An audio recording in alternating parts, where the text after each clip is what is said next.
नमस्कार। मैं doctor VP Singh Chauhan, lecturer political science, राजकीय उच्च माध्यमिक विद्यालय जसवंतगढ़, ब्लॉक घोगुंदा, जिला उदयपुर। राजस्थान सरकार एक प्रोजेक्ट चला रही है, प्रोजेक्ट स्माइल, जिसके तहत विद्यार्थियों को घर बैठे ऑनलाइन शिक्षण सामग्री उपलब्ध करवाई जा रही है। इसी के तहत मैंने भी ये प्रयास शुरू किया है और मैं आपके सामने निरंतर राजनीति विज्ञान की शिक्षण सामग्री उपलब्ध कराता रहूँगा।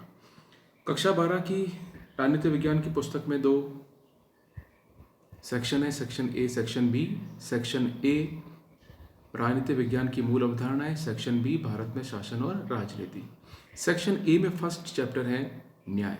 आज हम इसी फर्स्ट चैप्टर में न्याय के ऊपर चर्चा करेंगे और न्याय में भी प्लेटो के न्याय सिद्धांत पर आधारित जो सामग्री है उसकी चर्चा करेंगे। न्याय, जस्टिस। न्याय की अवधारणा पर पाश्चात्य जगत, भारतीय जगत, भारतीय चिंतन, पाश्चात्य चिंतन दोनों में विस्तृत विवेचन किया गया है।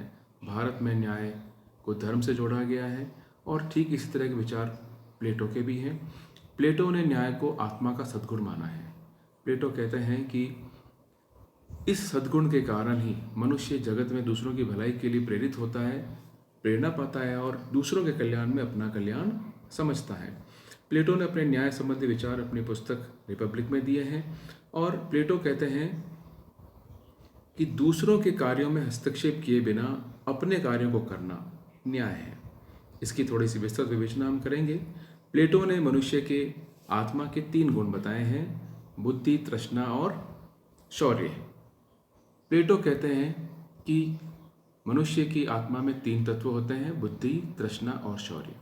जिस तरह से ये जो 3 तत्व बुद्धि में आत्मा में पाए जाते हैं, उसी तरह से समाज में भी 3 वर्ग होते हैं और वो इन्हीं के आधार पर होते हैं।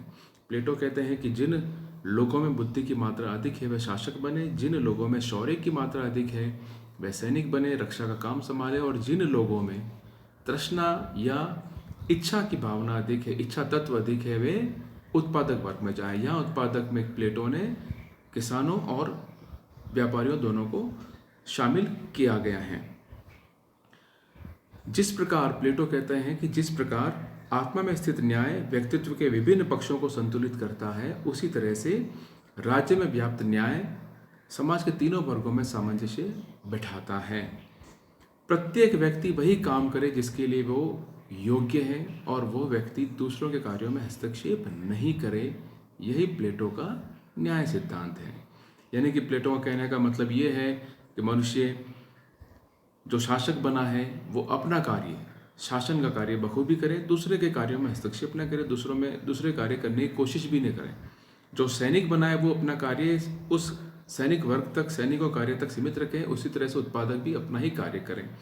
जब समाज में तीनों वर्ग अपना निर्धारित कार्य करेंगे और दूसरों के कार्यों में किसी तरह की दखलंदाजी नहीं करेंगे, तो प्लेटो के अनुसार वह अवस्था उस समाज में न्यायपूर्ण अवस्था होगी।